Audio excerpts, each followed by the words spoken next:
Good evening and welcome to Flat Earth Debate. I'm your host Nathan Oakley, and if you are new to this channel, be sure to subscribe and hit the bell notification icon to keep up to date with the Flat Earth Debate. If you would like to support this channel, there is a super chat that runs alongside the show while it is live, and if you would like to join the debate with your watch page muted, simply click on the link in the info box below this video to express your views on the shape of the Earth. There are only a couple of rules in the Hangout while it is live. Number one, please do not swear. If you do, you will be ejected, but you will be warmly welcome back on the next show. Please do not try to rejoin the show using sock accounts. With that, I'm going to transition across to my photographs while I share the show on Facebook, Skype and Twitter, and I would encourage anybody who is in the live audience currently to do the same. Feel free to share both the join link, which is in the info box, and the watch link, which is on the share button below this video. Once again, if you are new to this channel, be sure to subscribe and hit the bell notification icon to keep up to date with the Flat Earth Debate.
Just got done sharing the show on Facebook, Skype and Twitter.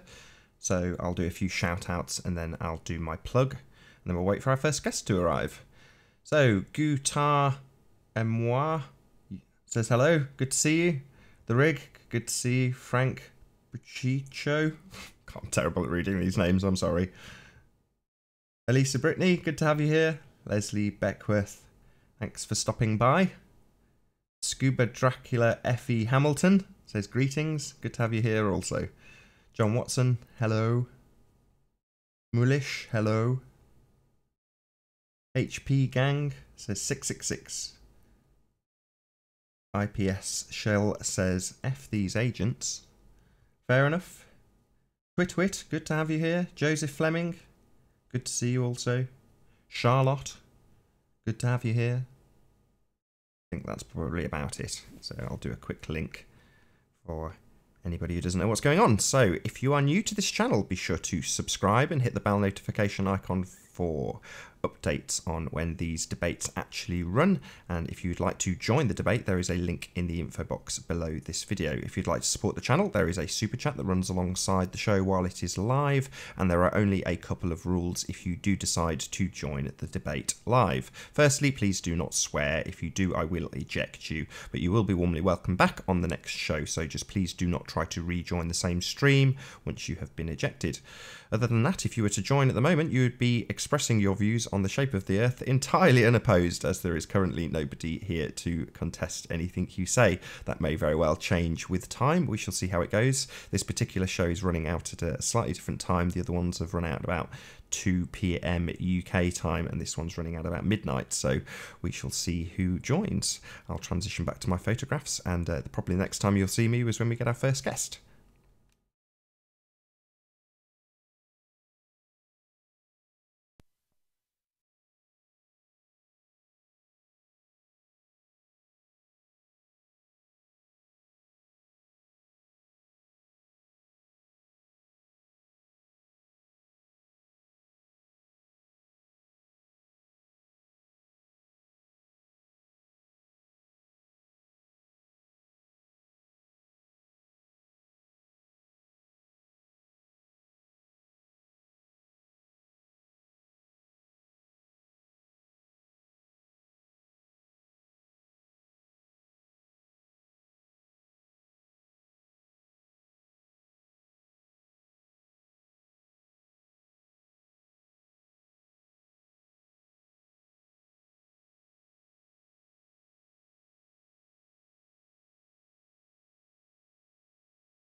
Hello, We've been joined by Steve Anthony.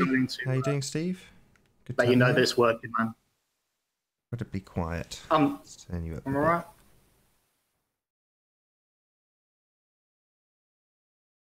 There you go.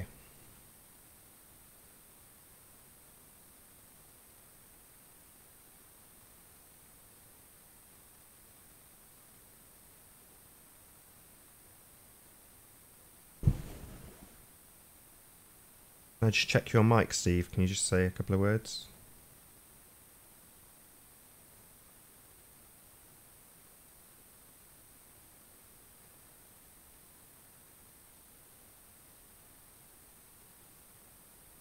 Are you there, Steve?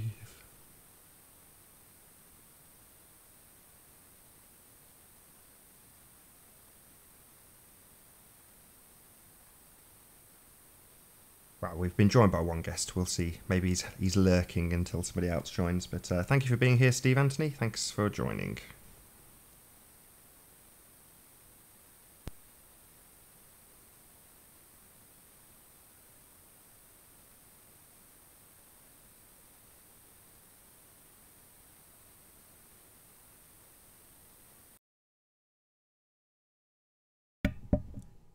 Steve was just joining to check the link worked. Thank you very much, Steve. Much obliged.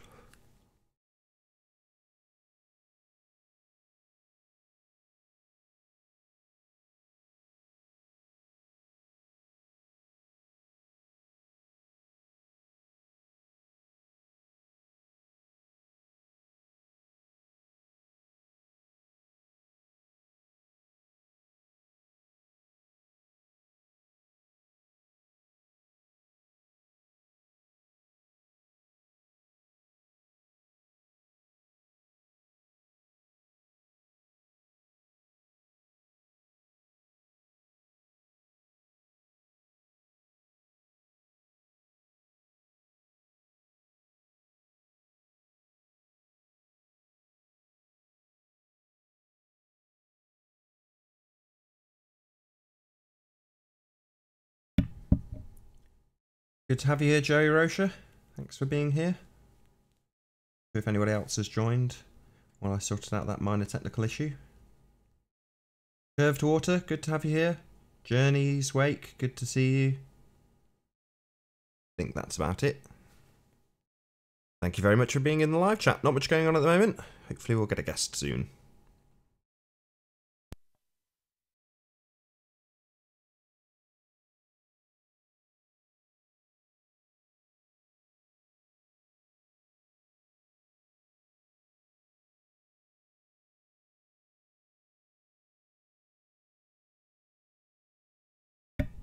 Good to see you, all the free people. I'm pretty sure the Joey Rocha account is actually a Joey Rocha sock, going by what I just removed. We shall see. I don't think that's Joey Rocha. That's not the kind, warm-hearted Joey I know. Oh, we've been joined by Jamaican something. Jamaican Titan. Pleased to have you here.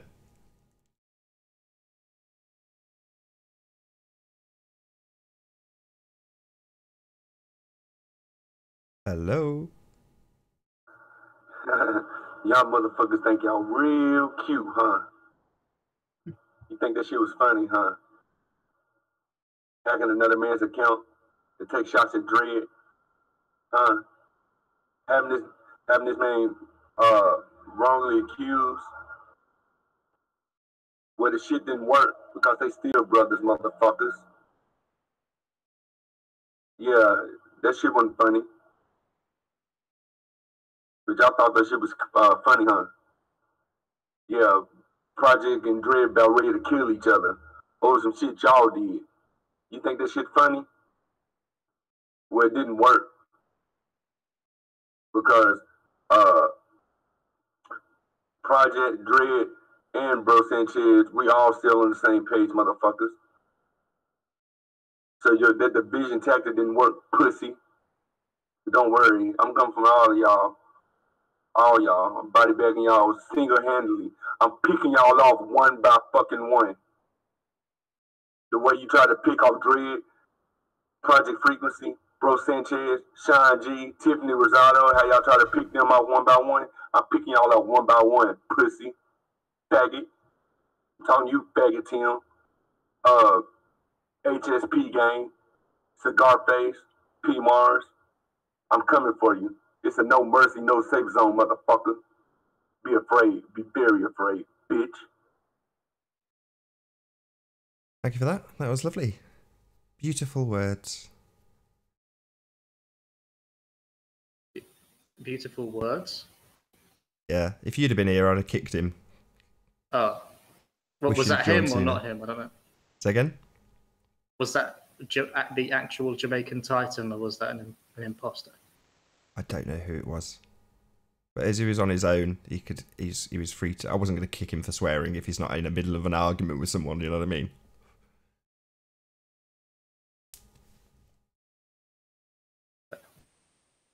So how you doing, man? Very good. How are you doing? It's a good time to do it. It's a good time to do a stream, to be honest. Yeah, I was inundated with requests. Time. Inundated with one request from Charles Flat Earth Math. It's good.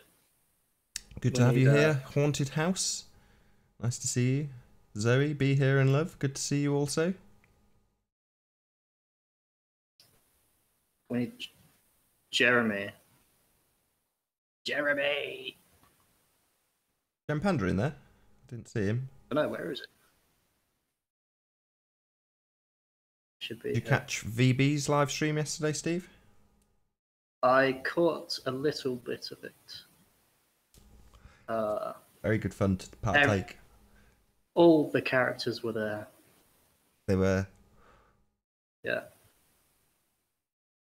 We had Cathexis, Patricia Steer, Tim Osmond, Validation Boy, a surprise guest, John LeBon, who I thought had just left Flat Earth. Had left it, but he comes back just for a quick chat. Yeah, there was Ed, and there was Martin Liedtke, and myself. Yeah. Twit Wit was also there. I think Sure. I Sure, caught missed it. someone. I don't think you were there when I caught it, but yeah, I imagine. Yeah, loads of people pop by. It's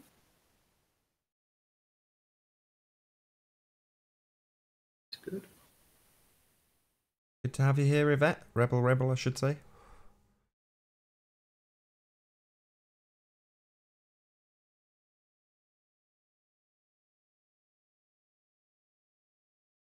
Good to have you here, Ranty. Thanks for being here. John Watson, good to see you. I think Ranty wants to come on. He wants to come into All are welcome. Multi Tom Tom, good to see you here. Toxicity Kitty. Thanks for being here.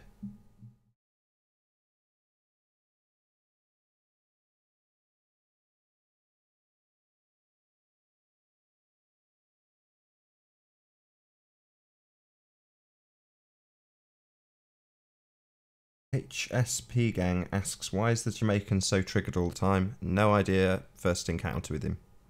Never seen him before.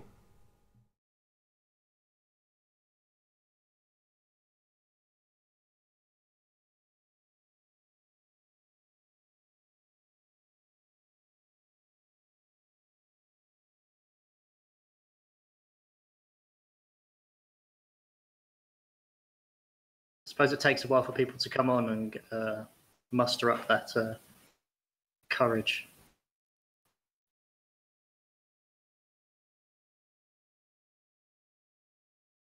Being live on air in front of 38 people. It's terrifying. It is, yeah. It's like being in front of a class 38. Interesting you say that. That's how I used to quantify it in classroom fulls, if that makes sense. Been joined by Alex. Yeah. Hello, Alex. You got classes that are like 60. Hello. Oh, hello. I came on. I thought I'd come on. Say hello. Oh, we said hello. Sorry, is my audio? Do you have anything else to say? No, it's fine. No, sorry. I just butted in. Carry on. Sorry. All right. You weren't butting in. You were now the other 50% of the debating team. Nice. So, Which one are you, Steve? You flat or a globe? well, you got the flat Earth picture. I've got I'll be kind of flat. like the curve on my. I'll be a flat Earth then. It's cool. I like flat Earth. It's cool. All right. I've got the most out of flat Earth, I reckon, because I was a flat Earther and now I'm not a flat Earther. And now I was entertained by flat Earth. Now still entertained by flat Earth. So that's good. So has your life changed since you've become a flat earther? Yeah, all my friends don't think I'm crazy anymore. No, now that I'm not a flat earther. Oh, you are? You aren't? Oh, you were? Yeah, everyone still takes a look at me though. It's all right. I think it's a good thing to look into. I'll never doubt that. I think, I didn't know all this stuff. I didn't know how to not be a flat earther, so I was a flat earther. But then I actually learned. I actually did my research. I actually, I paid attention to the flat Earth memes, and I actually did my own research. And seeing as it's a debate show, everyone should know, if you want to debate something, you have to know the other side's argument. When you learn to debate, they'll often make you argue the thing you're against. So you've got to learn the ball Earth argument to be able to make the flat Earth argument. And I think if you learn the ball Earth argument properly and understand it, you won't be a flat Earther anymore. I refer to it as a spinning ball argument. So. Yeah. Been joined by, sorry to interrupt guys, we've been joined by Nummy Num Num. Pleased to have you here. Nummy Num Num, also known as CGIBirds.com. That's right. Yeah. So CGI Birds. Oh, is this the sound loop? Oh, yeah.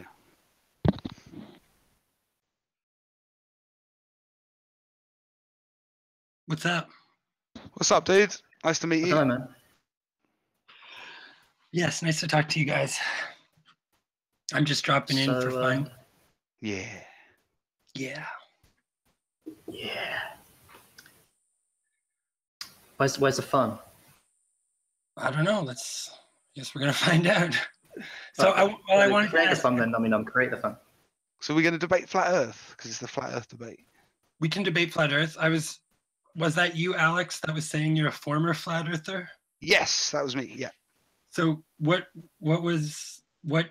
changed you back to a globe earther? Well, actually, do you know what? When I was looking into flat Earth and stuff, the big question to me was the southern celestial pole.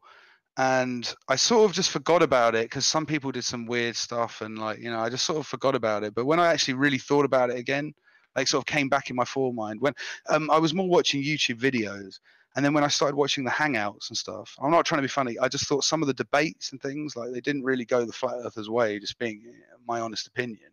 Like, there wasn't so much sort of evidence behind it. And when I saw that, and then it's also, people kept showing me pictures of the sun with solar filters, and they're not really. I was under the impression the sun shrunk into the like horizon, like those videos you see. But then people were showing me solar filters and loads of different ones as well, where the sun is actually a lot smaller than it even looks. Do you know what I mean? All the time when you put the solar filter on, and it does just like, you know, it just sets on the horizon. And that compared with the southern celestial pole, I just think it's silly, because I got into flat Earth because it was all about what my senses, what I could sense. You know, it's feel like it's flat. Let's use my senses.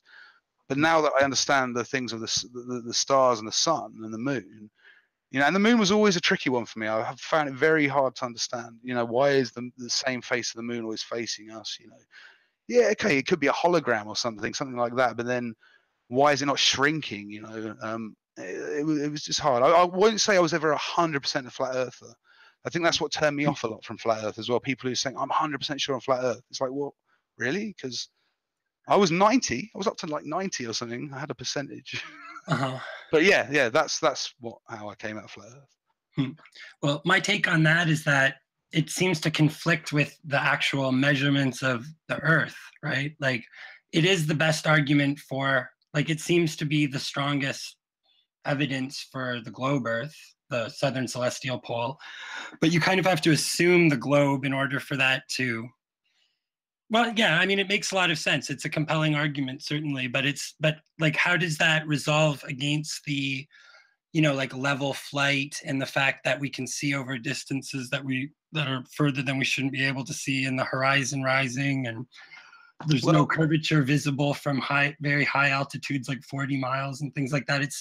It seems to me that the most primary evidence is on the Earth, right? And that if we don't, you know, I mean, I don't know what your take on NASA is. I'm quite certain that that's completely 100% a hoax. So it seems like we don't know the nature of what it is that we're looking at. So if we don't assume the nature of what we're seeing in the heavens, then that argument, you know, it's circumstantial. It's circumstantial evidence. I get what you're saying. We don't understand what's in there. Sorry, I'm getting this. Do you reckon you could just? Yeah, cheers. So I understand the argument that, you know, we don't really know what the heavens are, but we don't need to know something to know. It's just about a geometrical point. Do you know what I mean? It doesn't matter what the sun is. How is the sun not changing size? I mean, it doesn't matter what the stars are. Well, no, it does matter. Well, it doesn't really, because they could just be lights. It could all just be surrounded by a bit of cardboard and they're just lights poking through it. It doesn't really matter. It's a geometrical point that you can't map what we see from everywhere on the globe to a flat Earth. It doesn't work that way, because on a flat Earth, when everyone's going south, everyone's looking in any direction, south away from north. Yeah. So how can people who are looking in one direction on one side of the disc, and on, say, the right hand of the disc and the left hand of the disc, they're looking out south? But sure, they see the same stars. Listen, I don't want to get into the details of that argument. What I wanted to say was that, don't you think that the measurements that we can take from the Earth, about the surface of the Earth itself, are more primary evidence than what we're seeing in the heavens, which is. But also those measurements.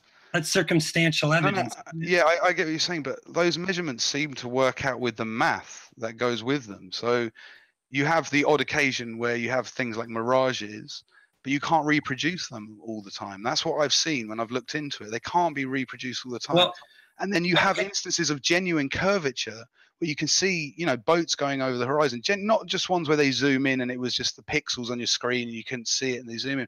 I'm talking about that line. You can see it where you go over the horizon, and, you know, you have buildings or cities, you know, like half hidden by curve or big towers, and then not to mention Soundly's footage where you see the thing curving. Well, that footage is fake. But anyways, let me tell you. Well, I worked in visual effects for a couple of years in compositing, so I would know how to fake that. And I promise you, we went through that footage with a few people, And yeah, of course you could fake that. He would have had to put so much work, and he's done so many of those videos. I promise you. I found just a mountain of different kinds of issues with that footage. But I wanted to say, I don't want to argue about the Stanley footage because it's already been dealt with. But we could, no, but you could, because I do understand. Yeah, we could, but I'd want to make another point first, which is to say that you're saying that some of these so-called mirages and things like that are one-offs, or that it's an unusual circumstance. But I happen to live in Toronto, which we have a very large lake close to the downtown of the city, and I grew up right basically beside it. And every day that it's clear, if there's no haze or there's no rain or fog or something like that, which is a lot of the time because Toronto has pretty nice weather for the most part, you can see the other side of the lake, which is about 40 miles all the time. You can see, and it's not tall buildings. You can see the opposing land, and it's not an elevated area. It's about the same as Toronto. And I'm not talking about seeing the CN Tower from that side. I'm just saying that just on a normal day, you can just see the other side of the lake, and it should be over about, I think it's something like over 800. There should be over 800 feet of curvature. And it's just not there. And at night, you can see the low lights on the other side all the way around. So it's not an unusual circumstance that produces that. Are you saying there's no obstruction from the bottom that you can't see? And have you done, like, I mean, I'm not a mathematician. I'm not great with these things. Like, I'm not a scientist, or I don't know about science. I was just using general geometry. Yeah, there's no obstruction. You telling me, well, have you taken those pictures, and have you? I'm not trying to say you're not seeing what you're seeing. Well, I don't have actually done the math, because yes, I've done the math. You can go to Metabunk. You can use that's a site. Their calculator was designed to debunk flat Earth, and you can call up how many the curvature that should be present in 30 to 40 mile kind of range, because just the area that you're looking at kind of varies depending on which direction you look. But how far it is across the lake, because the lake varies in its width. But yeah, you shouldn't be able to see anything, because the land on the far side of the lake is not elevated. It's not a high elevation area. And you can see it every day. It's normal. And there's a whole bunch of videos that people have posted showing that you can see the entire skyline of Toronto from 30 plus miles away on the other side of the lake. I mean, but can you see the bottom? Live here, can you see the bottom of the skyline? Can you see the bottom of the whole bottom of the city? You see the whole. Yeah. I mean, you're not just seeing the top of it. Yeah, no. I mean, there's a little bit of like the vanishing point effect, a tiny amount. But what is this vanishing point effect? What do you mean by that? Where as things recede into the horizon, they disappear from the bottom up. But they don't, do they? I mean, that's you can't. You have to demonstrate that. You can't. Or do they? Well, that's work has been done. I'm not going to try to explain that because. But you should, because it's a debate, and I really don't understand that as someone. Well, it can be explained by the numerous hundreds of experiments that have been shown online. But the point is, just explain them. Because even if that was the case, right? Okay, yeah. There's buildings that are present there there's like, you can see the Sky Dome, or the Rogers Center, it's called now. And you can see the entire building, and the curvature should more than double. It should be like, it's basically should be the height of that building should be able to cover two of those buildings stacked on top of each other. So there's there's no way that could be, but I'm just saying that it's not like a one day, a special day. No, that's fair. Yeah, no, that's fair enough. Yeah. This is the norm every day. So what I would say is that, are you sure you're right about that, or do you think that everyone who does all these amazing things in different jobs, and I'm not talking about NASA, I'm talking about all these kind of different career fields where people study these things for years and years and years, you're saying all of these people have got it wrong, and there's not enough, and you guys have got it right? I mean, that's the other thing. I've got it hard. Like, you really think, Yeah, I think so. But do you not worry that if you don't have enough knowledge in a subject, say if someone's talking to you about flat Earth and they ask, and they ask a lot of silly of course, I'm concerned about being wrong. That's why I continue to do research, right? But it's like at a certain point, you have to, you know. So how lean towards what the evidence? I'm going to quantify the evidence and take and lean towards one side. You know, I mean, I'm open to the idea of being wrong. Like, I'm not dogmatically flat Earth. I'm not a dogmatic flat earther, but as far as I can tell, I think that the real strongest evidence for the flat Earth lies in avionics, level flight, gyroscopes, things like that. But also these other observations are, you know, like I can see that every day looking across the lake. So when we're talking about the planes, how come I've seen a video of someone filming their whatever, the altitude thing that measures the altitude, and you can see that the horizon does drop when the plane goes high. No, it doesn't. I mean, if you can read any number of flight manuals, and none of them will verify. But I'm not talking about a flight manual. I'm talking about someone videoing their thing in a cockpit. They're videoing. I've seen, there's that one artificial horizon. There's the one guy who's made those videos, and he is.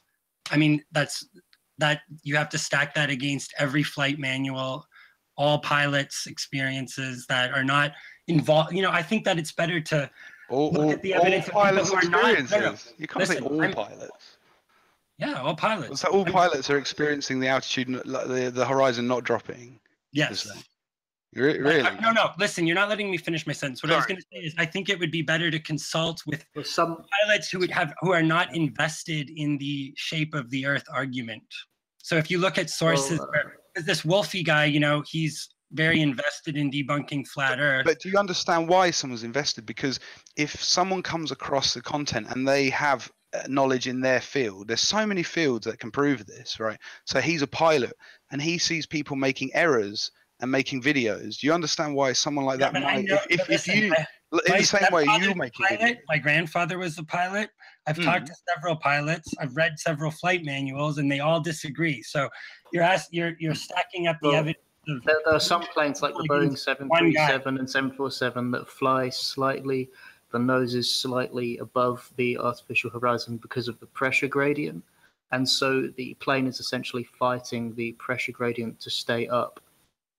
So, well, to achieve level flight, the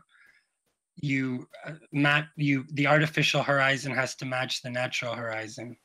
So because the plane is flying at 90 degrees. If you bring a level on a plane, it's at 90 degrees. That's how they fly. Once they achieve their cruising altitude, they level off. The plane's flying 90 degrees. If it was flying 90 degrees for the entire flight, how would it go over? How would it be following? Because of the pressure gradient. Because of the pressure gradient. What do you mean the pressure gradient? The pressure gradient is the atmospheric pressure, has nothing to do with. So if you want to maintain an altitude, you go level, and then you have the right amount of thrust for that, and that can all be done through auto throttle. No, with the flight management computer. So you can do that, and it will maintain that speed for that altitude, and as it hits the top of the pressure. You'd have to be constantly descending the plane in order to. No, you're not. Well, that doesn't make any sense, because if you're going 90 degrees, you're not following the curvature. Yeah, but then you're thinking it's flat, so that's where you're wrong. So no, because what you're doing is you're presupposing it's flat and then making the argument, which doesn't. No, I'm not. Do you agree that planes fly at 90-degree orientation? Do you agree that planes fly at a 90-degree orientation at cruising altitude? Relative to the surface of the Earth, yes. Right. Okay. So then you agree with me. What? So then you agree. Then we don't. There's no argument. Okay. So the Earth's a ball. No, I'm saying it's flat because 90 degrees. If it was a ball, I just asked you that, and you said you weren't. What? I asked you that, and you said you weren't presupposing that the Earth was flat. I'm not presupposing it. I'm saying the evidence that planes fly at a 90-degree level. Relative to the surface of the Earth. Yeah, relative. But see, the thing is that if they're flying toward the horizon, the level of the Earth is constantly dropping as they go. So they'd have to be shifted. They would have to be slightly inclined towards the Earth to maintain the altitude. Right? So they're flying at a constant altitude and staying at 90 degrees. But that's where the pressure gradient comes in. No, the pressure gradient has nothing to do with it, because the pressure gradient has a lot to do with it, actually. It has a lot to do with it, because that's why a 737 can't go into space. No, the pressure gradient is just the atmospheric pressure. It has nothing. That is why a plane can't go into space. No, it has not. No, that's not why. Yeah, that is why, because there's a ceiling. You can but it has nothing to do with. You can only push so much air through it. It's just a completely separate issue that has nothing. There's no air, and then it slows down. Yeah, but that has nothing to do with the level. That has a lot to do with it. No, it doesn't. Yes, it does. No, it doesn't. Okay, well, you need to go back to your pilot friends, and ask them about it. Okay. Well, I'm just saying that the atmospheric pressure isn't going to do anything to orient the plane's attitude. It has nothing to do with it. It's just the amount of molecules that happen to be bouncing around in a certain volume of gas. Okay. Well, what is atmospheric pressure? Is it not the density of the gas in a given volume? Yeah, it's also relative to the surface of the Earth. So as you go further out, the air is going to get thinner. Right. Yeah, I know that's true. You're right. Plane that's at a certain configuration. Yeah. Well, that's why rockets can't work in a vacuum. But the thing is that has nothing to do with the argument about. That's not why rockets can't work in a vacuum. Yeah, well, that is why rockets, if there's no atmosphere, then rockets can't work in a vacuum. But I don't want to start another argument there. I'm just saying that it has nothing to do with. It has no bearing on the attitude and attitude of the altitude and the attitude of a plane as it flies. The atmospheric pressure has nothing to do with the orientation of the plane. But it has a lot to do with the altitude that the plane's at. No, it doesn't. Like, other than it dictates the ceiling, but beyond that, you can orient the plane in different ways regardless of the atmospheric pressure. Well, you can't. Well, you can. You can't have the plane pointing straight up, can you? You can't climb steeply. Well, you can in a fighter if you're plane. very high up, you can't. You can do that in a fighter plane. It has to do with the thrust to weight. No, but that you're getting into that's more of a product of the thrust to weight ratio of the plane.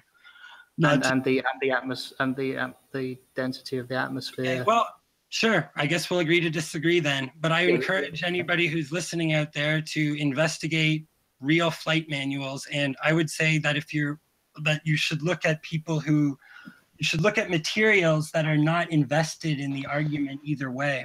Yeah, but do you understand that? How do you know if you're qualified to read these manuals? You know, you have to You only need to know a certain amount in a manual. They're not going to tell you all that stuff in a manual. They're going to tell you how to fly the plane. All that stuff about the atmosphere and all that stuff is going to be, it's obligatory. You have to know about it. Like, that's stuff that you learn when you're flying. That's the stuff that you learn. But all the stuff that's in the manual just tells you about the flying of the plane, the characteristics of the plane. Okay, well, watch flight. I've watched like over 100 flight course videos and things like that as well, and they all seem to indicate the same thing. And I would say that they all very much conflict with Wolfie's videos about that. And all he showed was just an image out of a cockpit with the image of the attitude indicator superimposed on top. So there's nothing that really prove that is superimposed. Do you think everyone's just trying to troll you, or do you just think maybe people are just like, come on, dude, you're misrepresenting something I do every day and I know about, and that's. Well, I know other pilots, and I have them in my family, and they say otherwise. They say the Earth's flat. Do they really believe the Earth's flat? The other. No, people? I didn't talk to them about. Well, maybe if you asked them the question. You asked about a particular instrument, and then they said they didn't know about it. I specifically asked them about the attitude indicator and its functioning, and I didn't mention the debate because I didn't want them to even have that in their head. What did they say? Oh, maybe you should, so they can give you some more context.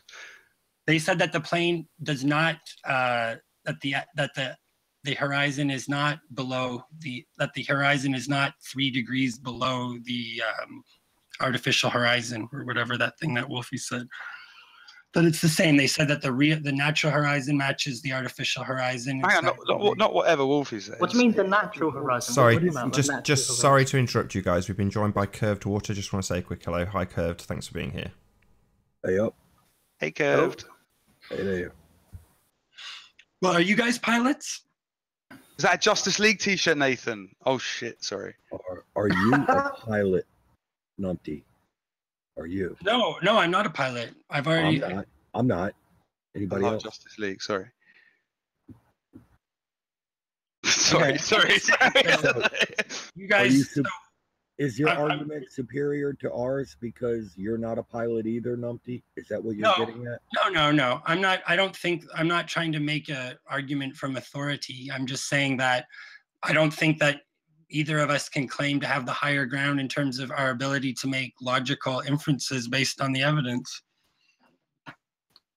And he doesn't seem to think pilots are a better source of this information anyways, because when What are you attempting to do?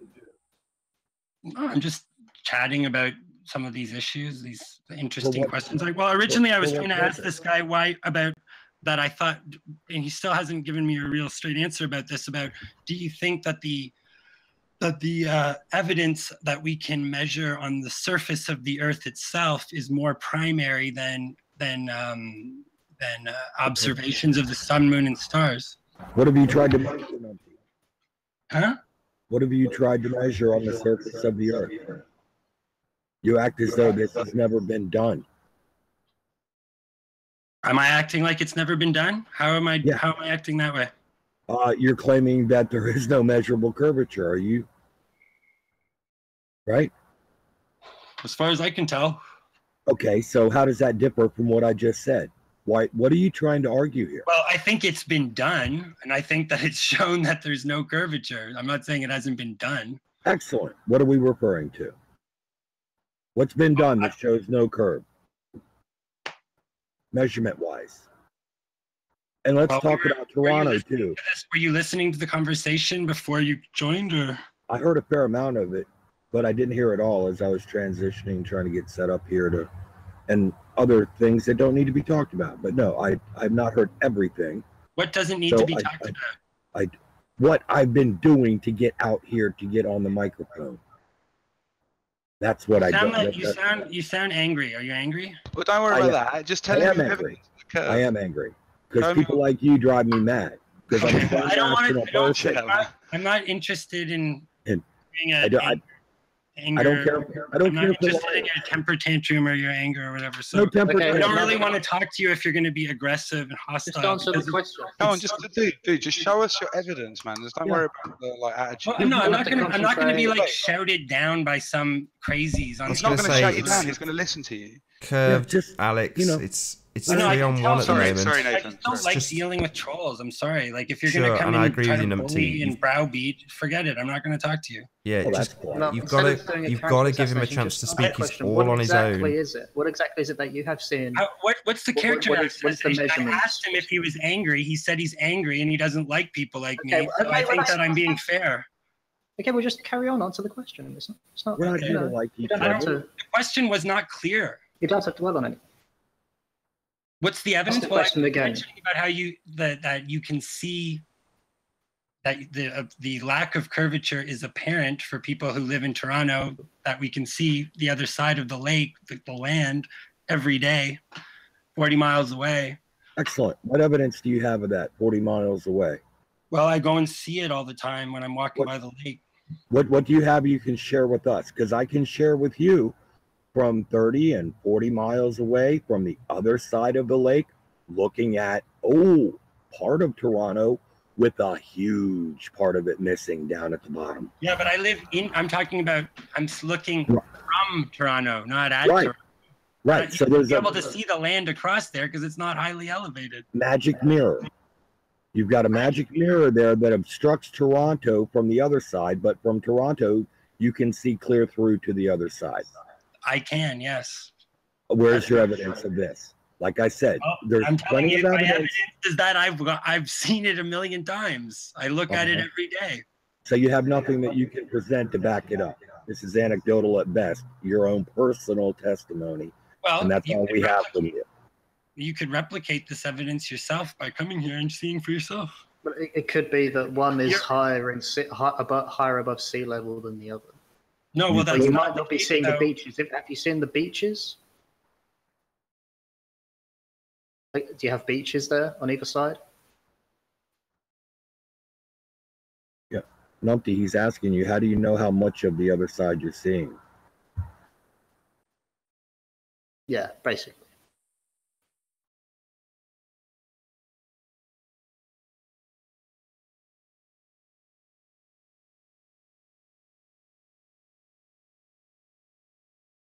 Hello? I think did he go? You're not I alone. don't know. Something happened. I don't know what it was. Might have internet issues. Maybe. I guess he doesn't like being questioned. Maybe he muted your mic. He doesn't show as muted. No, I mean, like, he might have a switch or something on his headset or something. Might have accidentally flicked it, or... But I was just asking, like, because I've seen, like, certain places near me, and you can't... The beach is obscured.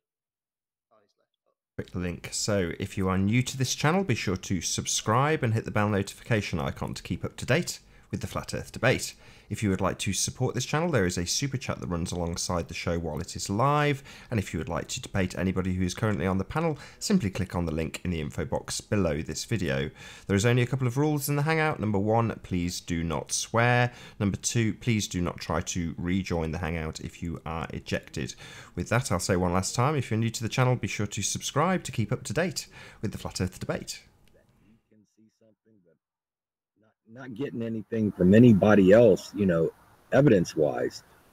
I don't see videos of Toronto to the other side of the lake from anybody. Everybody apparently he has seen it plenty of times, so maybe he has a picture or two, maybe. He says he's seen it like millions of times, so I'd expect him to at least have maybe 2 images. You would think that he could get something that he could provide to back it up. Yeah, that seems pretty reasonable to me. I also think if that's your only evidence is just that one thing you're seeing, when there's so much evidence to the contrary, I mean, you should be looking for explanations for any anomalies that you're seeing, maybe, and maybe look at that and think maybe that is, you know, maybe that is the explanation. But Nathan, we're sorry, man. He left. Sorry, Nathan. He lost connection. That's my fault. Well, let's just say he lost connection because he was hanging there for a while. If he left, he would just leave, wouldn't he? So maybe he's having internet difficulties. Maybe, hopefully, he comes back. Kev's being a meanie. If I was him, I would have dropped.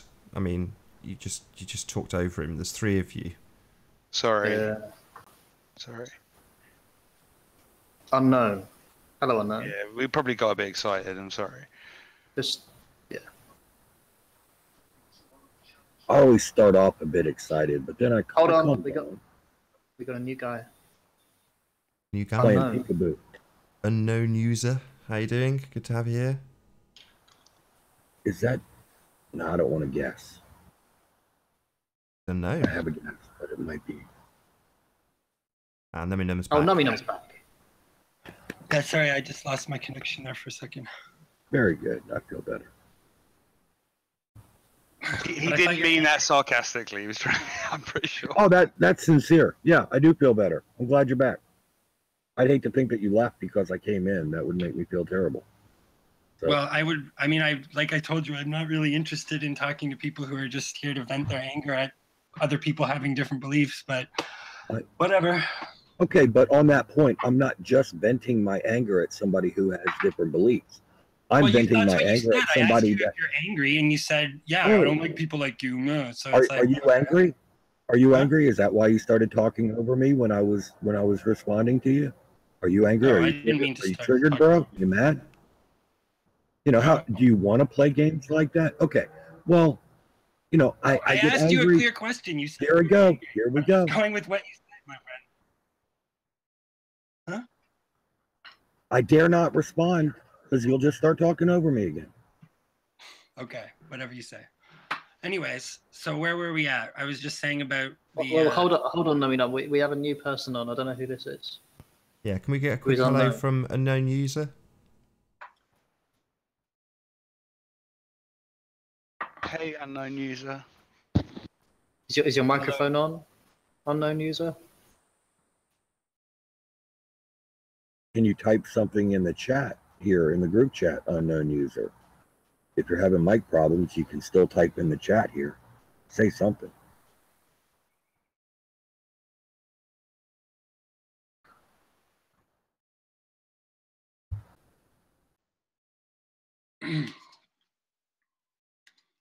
I'll give him a few seconds, then I'll probably boot him. I just don't want to risk. It's just here to pounce with porn or something. So at the moment, I've got the as weird science breasts appear timing. Yeah. So yeah, I've got the photos up just so people who join and are unknown apt name can sort of say hello. If they don't, I just eventually boot them, which is what I'm going to do now. Sorry. On with the show. All right. Happy Friday to you. So Come on then, guys. Toronto, let's go. The skyline or whatever you're talking about. yeah, Yeah, you can see a straight shot across the lake. You can see it specifically at night. You can see the lights of the buildings 40 miles away on the other side, and they're not tall buildings; they're low buildings. So, like I say, my opinion is based on the best evidence that I've got, and I'm not afraid to change it if need be. Like I'm not a dogmatic believer, so there's really no reason for anybody to be angry about it. I'm just forming my opinion in the best way that I can personally. Right. But you have to understand that your claim flies in the face of the video evidence that we have from the other side looking back to Toronto. Well, I disagree with that because I've seen the evidence seems to support. How so? Because there's not a sufficient amount of the buildings that's disappeared over the curvature as would be expected on the model of the globe. So that makes it flat? Well, I think it supports the idea that it's flat. How so? That you understand that disappeared over the curvature that the globe model presupposes. how much does it differ by, and in which viewing are you referring to? Well, I don't have that information directly on hand. I mean, I could find it, but well, these I don't remember. I don't have all this written down right in front of me or something. I just came on here to have a chat. But there's a video by a young lady who took pictures from, I think, Niagara on the Lake. And you could see the entire Rogers Center, and based on the calculations that I looked at on Metabunk's calculator, there should be more than twice the height of those buildings disappeared over the curvature. So so I don't see how that would support the globe Earth. Well, I don't expect an answer from you on this because I couldn't even get an answer from Jenna Fredo, the uploader of that video, about this. How often is that view available? Every day. I can see Niagara on the Lake. I would. There's no tall buildings on Niagara on the Lake, and you can see it clearly every day from Toronto. That's what I'm saying. I mean, that's what I was trying to express earlier, is that I have the that's not there opposite view. That's not there every day. Well, not every single day, but the majority of the time. Like I said, if it's not being obscured by fog, smog, or rain, we have a lot of clear weather in Toronto, and the norm is you can see across the lake, and you can see the lights at night. Okay, you can see the lights at Niagara on the Lake during the night.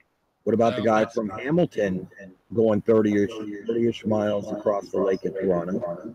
Oh, a lot of what? A lot of echo. Yeah, we're feeding back through your system. Through my system? Yeah. I don't know how to get rid of that. I closed the YouTube window. Is that better? That's better. Okay. I just had my volume too high. Okay, so there's a guy from Hamilton. The video that you're talking about. Okay, well, there is a guy from Hamilton that is trying to prove that the Earth is flat, and he's showing all of the obstruction from 30-ish miles away from Hamilton to Toronto, showing that from that that distance range, that what you're saying is available. to see, like routinely, you know, provided that you have visibility to see that far, which he clearly does, because you can clearly see the buildings, the city skyline, part of it, minus all of the obstruction at the bottom. Yeah, but I'm saying I can see the land which where there rules are out where there's flat. not even buildings. Which rules out flat. At nighttime, you're seeing the land when you're looking at lights across the lake. Yeah. That's what you're telling me. You're seeing the land when you're seeing lights at night. Yeah. Yeah. What do you think the lights? What do you think would be the source of these lights? On the buildings? No, I'm talking about looking from Toronto towards New York State or Niagara on the Lake. Right? So the buildings are low. Niagara. They're low to the ground. They're not tall buildings. They're like, you know, probably 3-4 story buildings. The point is, you don't know how much of it you're seeing. You have none of this documented. This is all anecdotal, just based on your personal I'm acknowledging testimony. that it's anecdotal, but I've seen it so many times that, I said, I'm not claiming this to be some kind of formal treatise on this topic. I'm just saying that I live downtown and I've seen this my whole life, and it's pretty much always available to be seen, save weather conditions or haze. So it's the norm to see it. It's not some kind of freak mirage thing or something. So why is the inverse not true as well then? Why from Olcott, 39 miles, do you see like 600 feet, the bottom 600 feet obstructed by the horizon of the lake? I don't think that's true. I mean, the videos I've seen don't agree with what you're saying. Well, maybe you need to look at some unbiased videos. Or other videos. You're right. I will, if you can recommend some, I'd be happy to watch them. But he asked me but my opinion is mostly formed on my own very direct experience of seeing this for myself. Oh, I got one for you. Yeah, I'm not going to link it and try to share it and everything like. It's Jenna Prado's. Yeah. But there's not the amount of curvature that you'd expect is not seen. Numpty. Look at the one from Olcott. Yeah, I've seen. I think. No, I've seen the one from Niagara on the Lake. Okay, I'll watch it. Sure. You've seen one where how is that going? I have very direct experience of this with my own eyes, right? So you think you do? I do. I've seen it. What do you mean? I think I do. I've seen it numerous times. Why don't you do the world a favor and document that evidence for us? Right, sorry to interrupt, guys, as you've said that a couple of times now. We've been joined by Vegan Warrior Live. Thank you very much for being here, Vegan Warrior. Hey, Nate, what's going on, brother? Flat Earth debate, my friend. Good to have you. How are you today? Hey, everybody. Hey, hello. But do you think I would be doing the world a favor by doing that? I mean, I think that, like I say, I'm not really here to preach. I'm more here to debate some of the topics that are there's already evidence for, and also just some of the kind of like the philosophical questions that surround the debate as well. Like I was trying to talk to this guy earlier about the primacy of the terrestrial evidence over the celestial evidence. Yeah, and we're talking about terrestrial evidence right now. Yeah. And you're making a lot of unsupported claims about your. Well, they're not unsupported. They're absolutely unsupported. How is it unsupported? I'm saying that I've seen it. That's my support. That's correct. That is unsupported. We have your word and your word only. That's support. That's and just we don't. Like I said, I'm not trying to impart a false. You're the only one, dude. You're the only one. You asked me why I thought it. I explained. Now you're attacking me like I'm trying to. No. Like this is my doctoral thesis. I'm not attacking you. I'm just telling you. I'm pointing out it's unsupported. You don't have any evidence for this. It is anecdotal. That argument's over. Yeah, how many times have I acknowledged that already? I mean, are you going to keep repeating yourself with that same point? I'm saying, yes, it's anecdotal. I know that. I'm not denying that. So what's the problem? Anecdotal is not supported evidence. No, anecdotal is evidence. It's just not the kind of evidence that you ask me why I keep going, and it's only because you keep arguing it. Just concede the point for now. I'm not the one who keeps arguing. You keep making the same point over and over again, and I've already acknowledged that you're right. So who's arguing? Wait, what did you say, Nami? The evidence wouldn't be used. It's anecdotal evidence. You were going to finish something. You're going to say something. I said that's why I think the Earth is flat. Okay, that's what you think. Okay. That's why I'm strongly leaning towards that the Earth is flat. There's other reasons as well, but that's, you know, like you were asking me about what are these measurements, and it's very, very clear to me. You know that Toronto is 3 more meters above sea level than Niagara. On the no, because not if you're if you're standing right at the beach.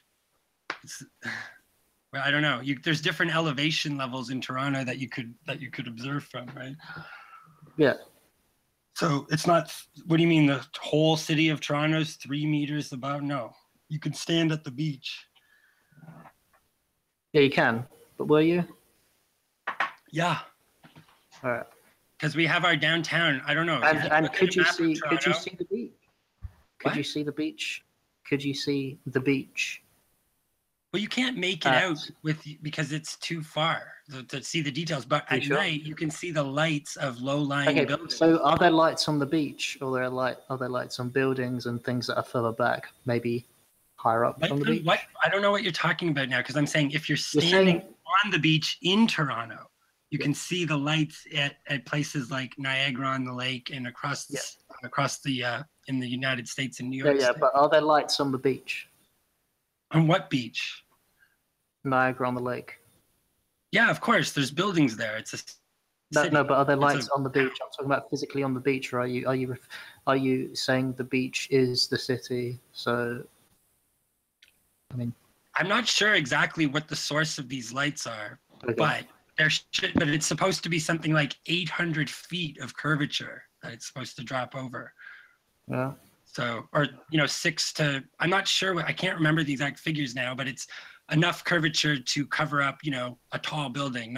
And I know for a fact, because I have a family in Niagara on the Lake, that there are no buildings that are anywhere close to that tall. Okay, you need to ask your family if there's any lights on the beach, the beach, the piece of land which is either rock or sand, which is. I've been there myself. Towards the water. Of course, there's lights there. There's civilization, lights, electricity. Well, no, yeah, but lights on the beach. Yeah, there's lights on the beach because it's not really a beach. There's people. No, I mean I'm talking about the gradiated. I guess you call it gradiated kind of rock or sand maybe that's going down into the water. Is there any lights on there, or is there lights further back, possibly higher up? I don't see how that's relevant. The front. That is relevant because if you're saying you can see the beach. But then you're saying you can see the beach because you see the lights. I didn't say you could see the beach. You're changing. Okay, well, you did say that. Keep putting those words in my mouth. I said you're standing on the beach in Toronto, looking across the lake at Niagara on the Lake. I never said anything about looking at a beach. Yeah. That's just something you're making up. You said that there were lights on the beach. So I mean, I'm just trying to. Lights on the beach. It's on the beach. We can go back and listen to this later, and people can see that you're just making this up and sticking. Do you know what a beach is? Oh, come on. Let's not do that. This isn't productive. Okay, we're just. No, I mean, you're just trying to gish gash, so whatever. You're saying that I said something about lights being on a beach. I never said that. And you're asking me if I know what a beach is. Yeah, I know what a beach is. Like, what is this? Yeah, but you said you could see the beach because you saw lights. And I'm just confirming whether those lights were actually on the beach. Or if they were on the beach. You're lying. You're a liar. I'm not lying. You are. That's because what you I never said you could see the beach. Yeah, you said you could see the beach. And then I said, why do you see the beach? No, I didn't. I said you could see Niagara on the Lake. You said. See, these people, like, they're just here to gum this thing up, right? Like, sorry. Well, let's just carry on. I'll. Wait, what do you think the relevance of what you're saying is? Oh, I said that you could see. I didn't say you could see the beach. If you tricked me into using those words, it was never my intention. No, I didn't trick you into using those words. I'm just clarifying whether you were referring to the beach or whether you're referring to lights, because you did say the word beach. I said you could. No, I said you could see Niagara on the lake, and that it's not. Okay, that's fine. We can move on. None of it is at an elevation that would be visible if the Earth was, if there was 800 feet of curvature, as is presupposed by the globe Earth model. Okay. Well, I made my argument very believe clear. that calculation is incorrect. So trying to like Carol. play all these word games and shit. It's just really It's obnoxious. not work. No, Very juvenile. well, Yeah, it is. thank you very much for that compliment. Thank you very much for the I'm compliment. having a genuine argument here, and you're just being disingenuous, obnoxious, rude. Thank you very much. Thank you very much for the compliment. Let's carry on. Dude, it's kind of important to know if you could see the beach. It's kind of part of the argument. He wasn't trying to be juvenile. No, it's not. There's no beach to see. Okay, so you can't see the beach. You need to be able to So see where the What water. There's no beach. Okay, so It's if not it a was beach flat that and we're you were on talking the about. beach and the water was flat, Alright, you would, I'm not you would talking presume anymore. one would. Okay, okay, well, no, it was nice talking to you. You're here to be obnoxious and to. I'm not being obnoxious. If the Earth Yes, is you are. flat and the water is flat and you were looking across, one would suppose that you would be able to see the beach. I don't know, maybe the beach that is exactly the same level with you because you know it's level. So, I mean, I'm just trying to understand because you were referring to the beach. And then I said, how do you know you can see the beach? And you said, because I can see lights. And I asked you if there are actual physical lights on the beach. And then you tried to dodge that. No, And okay. you I couldn't. just want to say to the audience, like, rewind this, and you can listen to the fact that I said when you're standing on the beach in Toronto, and that this is just obviously just a time waster of a obnoxious troll. So forget it. Yeah, I mean, I remember the conversation. I was only half paying attention, and it was in reference to the sea level as opposed to looking across at when it was referenced. He did say he could see the beach. Okay, well, can we move on? But then he just No, said I he could didn't see say lights. that. I asked if And he could see the you beach. know and he what? said he could see lights. You're just So- really obnoxious at this point, and if we could rewind, we could just clearly show Oh, that you're. it's just getting a liar. silly now. It's just getting silly. We'll just carry on. We'll move on. Thank you. Maybe come Thank back to you. it later. Your Possibly. tactics are very obvious here, you know. Like, Does anybody have a victim card I could borrow? no, yeah, okay, whatever. I'm not like I'm just saying, like, if you're gonna be rude and a troll, like, what am I supposed? And I say I'm that not if I being point out rude. you're I'm rude not and being troll, rude, then I'm Nami. saying I'm a victim.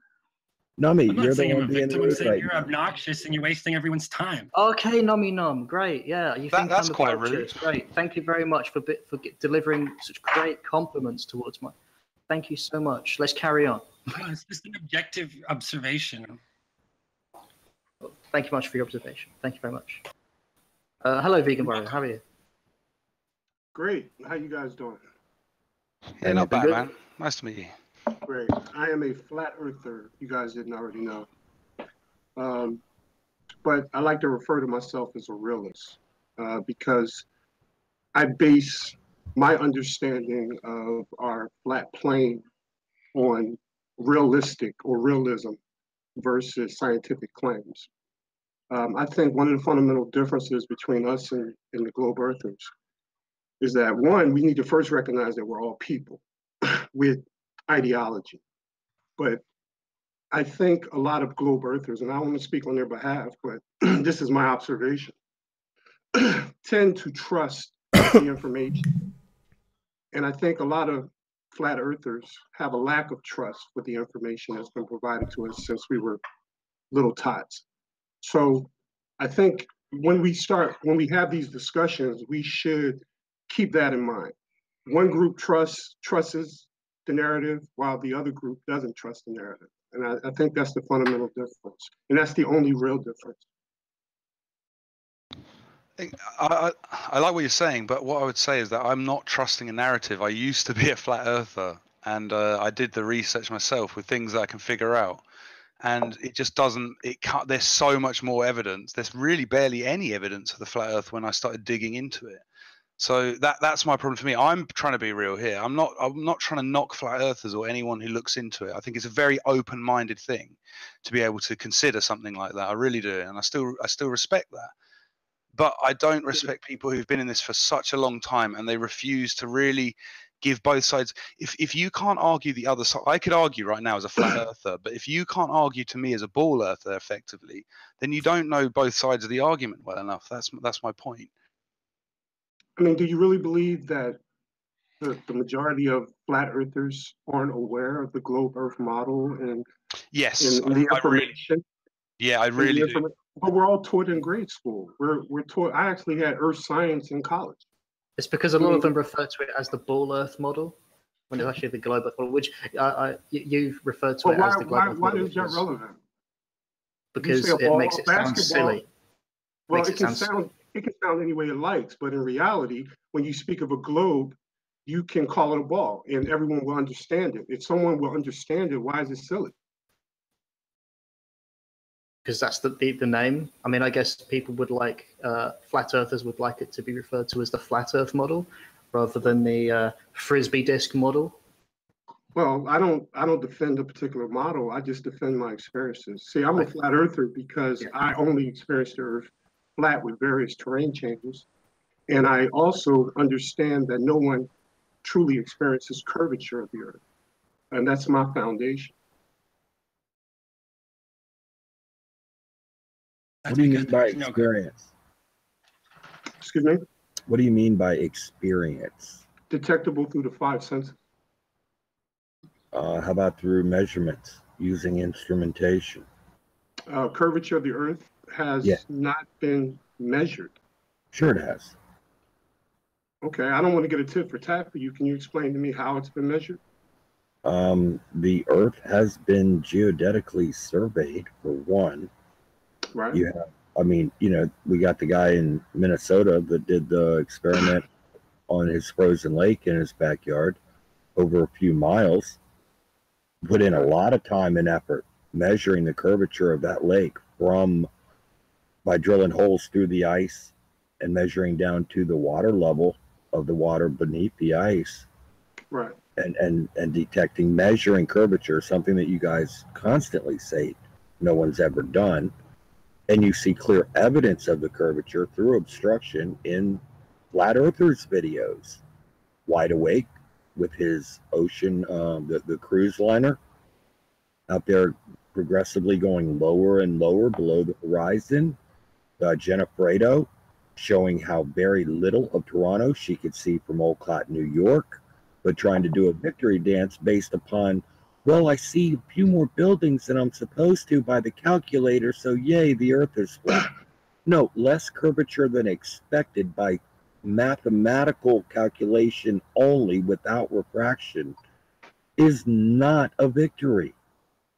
I mean, surely you understand that. Okay. So that goes back to my initial point. My initial point is flat earthers do not trust the narrative, and obviously you do. But a flat earther just showed curvature. No, they didn't. That's a question of how we interpret the evidence. How so? How so? Because you're saying that you seem to agree that there's more of the buildings than should be visible. Did you hear the entirety of my comment? What? Keep it in context. What did I say? Well, I can't remember exactly. You said that her video, listen, you said that her video proves that the Earth is round. That's what you said. And I'm saying that was a matter of interpretation of the evidence, and that I'm saying that you shouldn't be able to see the Rogers Center, period. There is no Rogers Center in this video. Yes, there is. In Jennifer Fredo's video, you can see the Olcott, New York. Now, get on the same page, please. Olcott, New York. Well, I'm going to refer to her. It goes back to my point. You have to trust the narrative. That's what it comes down to. Right. No. We can argue the semantics all we want.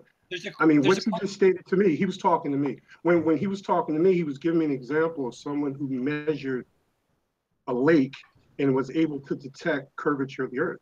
And I don't trust that information, and I would like to see it duplicated, ran through the scientific method, and actually proven to be true. What color But hat?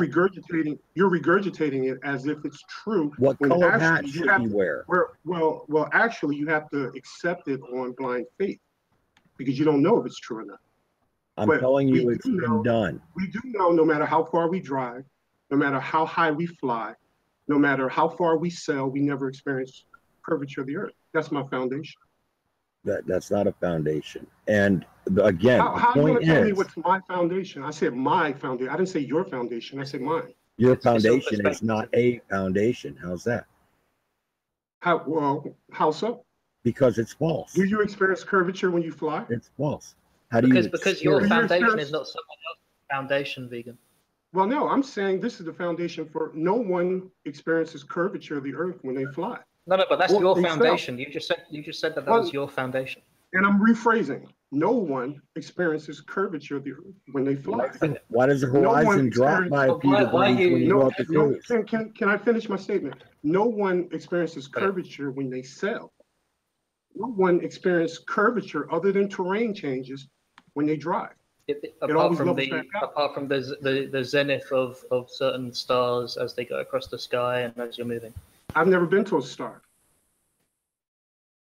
You don't have to. You can see them. because I see a star. That tells me that I'm on a globe. But you can tell if you're not moving, it won't change. It won't change in elevation a bit. But if you start moving, it does. Well, that seems like that's a subjective argument. That's not objective. That's not. That is objective. Objectively, You can no measure. matter what we do on this plane, and your science even supports my claim, we're too close to the Earth to detect curvature. You can't detect curvature. You have to get up high enough to actually detect curvature of the Earth. Your science and NASA supports that claim. So all these arguments about seeing ships going over the horizon and all that, science already debunks that already. They say you must be up, I think, 150,000 feet or something. So you don't detect curvature when you fly in an airplane at 35,000 feet. So why are you guys arguing an intangible? You're arguing because you believe the information that they stated was true, but you don't have objective evidence to say that it is true. When I say the Earth is flat, I'm basing everything I say on objectivity. Okay, not science. No, not science. I think science is okay. flawed. Science is relied on funding. So why are you citing what scientists are saying and what NASA is? NASA No, I was giving you an has example. evidence to I was prove- giving you an example of how you're in conflict with your own science. But you don't believe.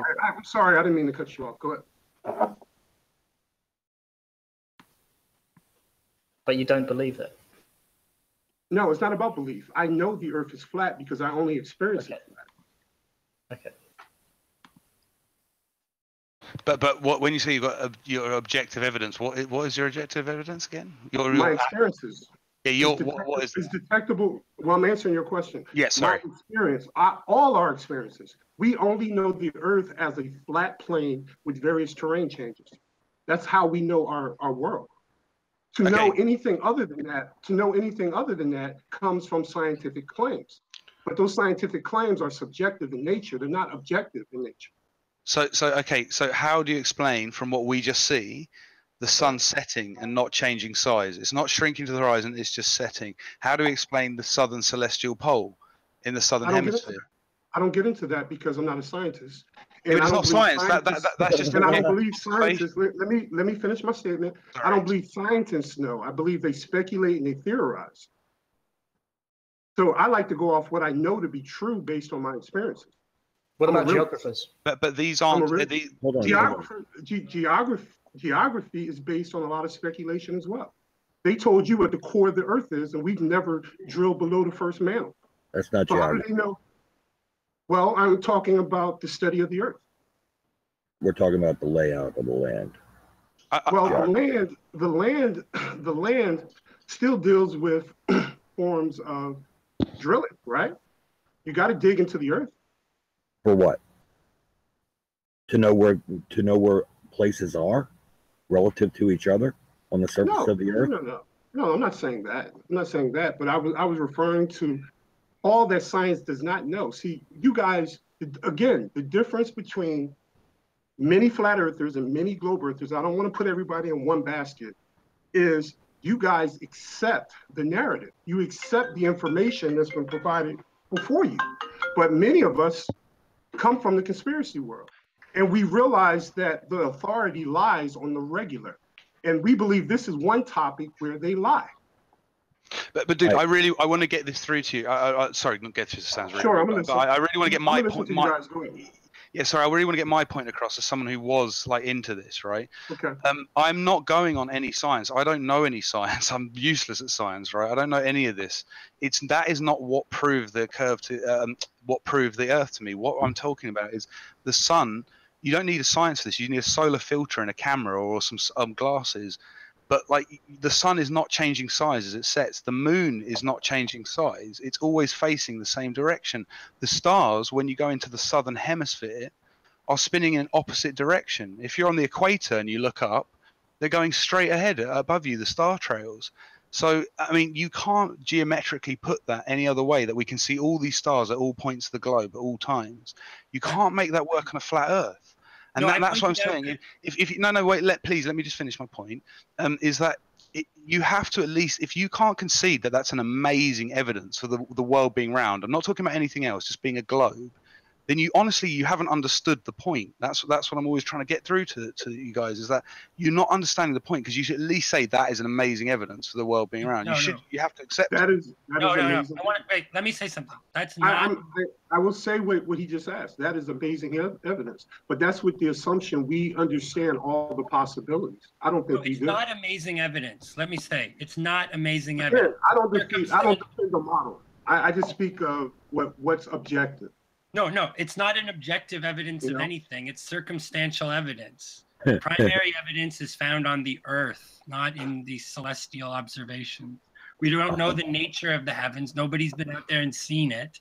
So it's not. We don't, like, for instance, science also claims that all the stars are other suns. There's absolutely no proof of that whatsoever by anybody's standard. But remember what I said before. As you guys can see, all flat earthers don't agree.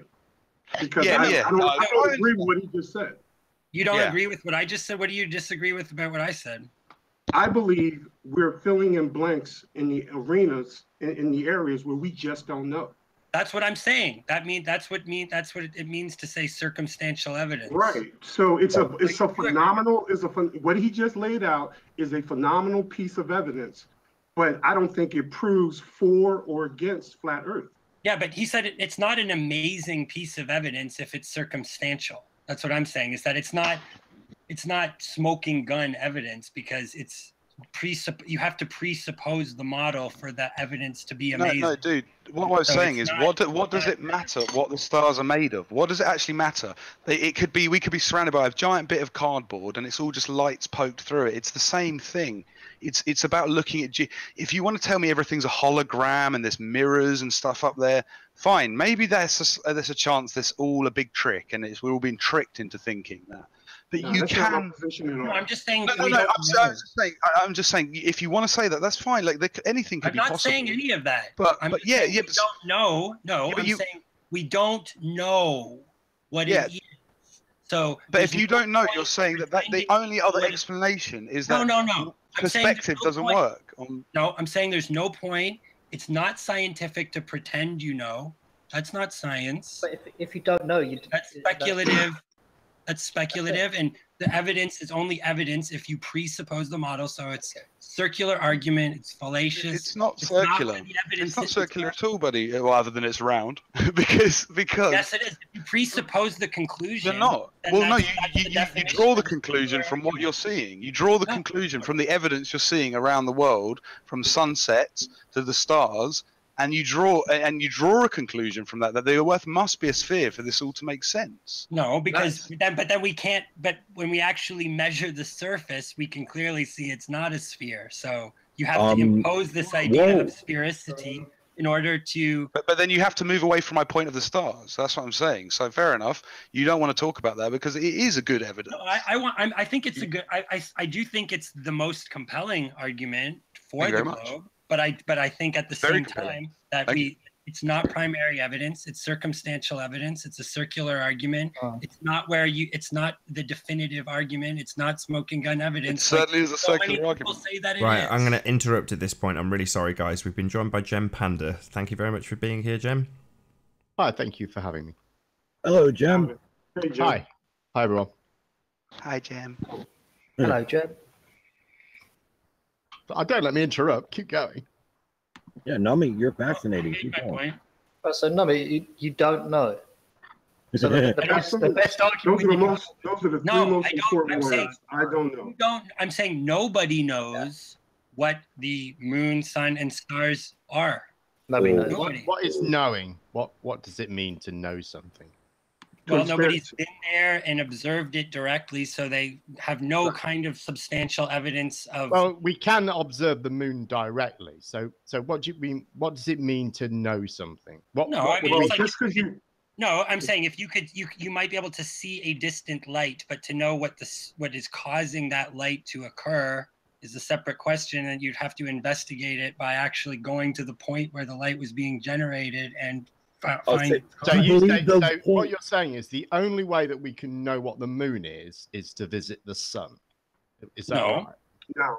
That's obviously not what I'm saying. Let's take it away from the sun and the moon and talk more generally. What does it mean to you to know something? What is that qualification when you say you must experience this is something it? Can I answer that question? He's talking about realism. All right.